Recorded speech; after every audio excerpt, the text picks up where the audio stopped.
Welcome to this rapid revision session on Motte and Bailey castles.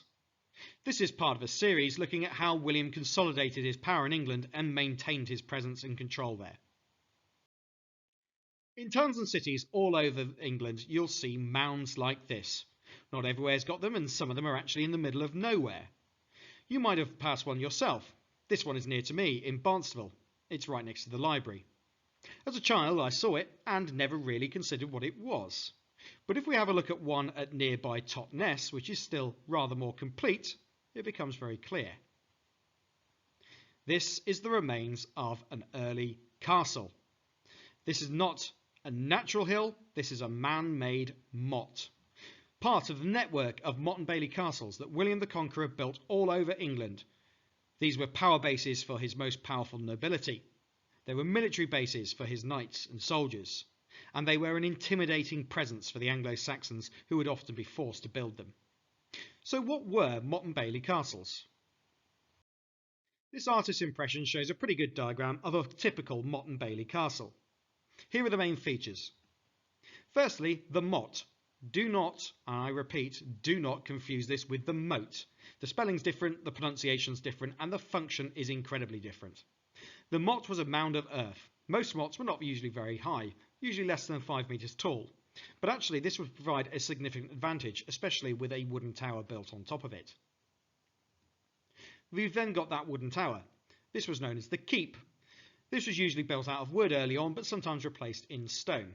Wood was used for speedy building when these places were needed in a hurry.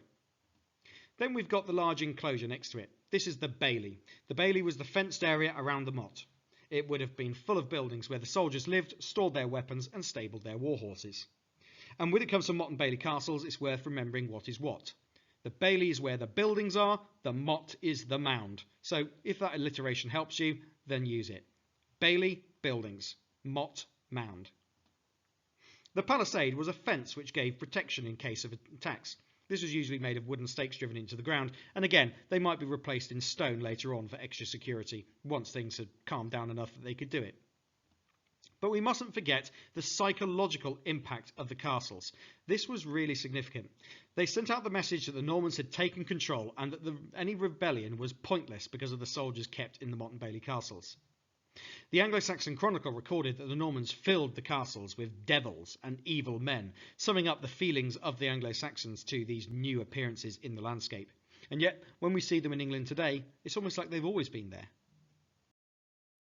The Normans built castles from almost the moment that they arrived. Indeed, if you can think of flat-packed furniture, something not very unlike that was brought aboard the ships at Pevensey when William did his first invasion. This meant that a castle could have been constructed very quickly, both at Pevensey and later at Hastings. This process is actually shown in the Bayeux Tapestry. Here we can see people piling up earth and stones into the mound. You can see the mound with a sort of palisade on top. It's labelled Caestra, meaning castle in Latin. This is a scene from the Bayeux Tapestry showing the building of the castle immediately after or just before the Battle of Hastings. You might be able to see it says Castellum at Hastega. That means the castle at Hastings. A great deal of earth have to be dug to build up to create the motte, but with enough manpower this could be done pretty quickly. Here we also see in the tapestry a part of the intimidation factor. The Normans often commanded local people to build the castles, even if it meant demolishing their own homes.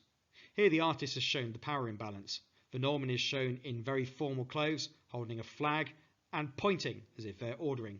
It's also shown as being drawn rather bigger than the poor peasants who are being forced to do the bidding of the Normans. So William the Conqueror used castles to secure his land, a base for his soldiers, a base for his most loyal nobles, and an intimidation of the local people. Our final points then. Castles were crucial to William's sense of control. They enabled the Normans to dominate over 2 million English people with just a few tens of thousands of Normans. They used them as bases to control local areas, and they meant that they could protect their war horses more effectively, store weapons and food, and use them as bases of power. Castles were used to intimidate local people and protect from threat of attack. They were a new and frightening sight in the English landscape. No one would want to end up in a castle and simply disappear, to be imprisoned in the dungeon. Well, I mention that not because it's something that especially often happened, but because the rumours of it might suggest that it did. And when we consider the Anglo-Norman word for the mound, or motte, was donjon, then perhaps we see where our modern word dungeon comes from. But I slightly digress. These were terrifying sights in the English landscape and a visible symbol of Norman oppression of the English Saxons. That's the end of this video. I hope it's been useful, and if it has, please like the video and subscribe to the channel. If there's a topic that you would really like me to do a rapid revision video on soon, please put it in the comments and I'll see what I can do for you. Other than that, thanks for watching and goodbye.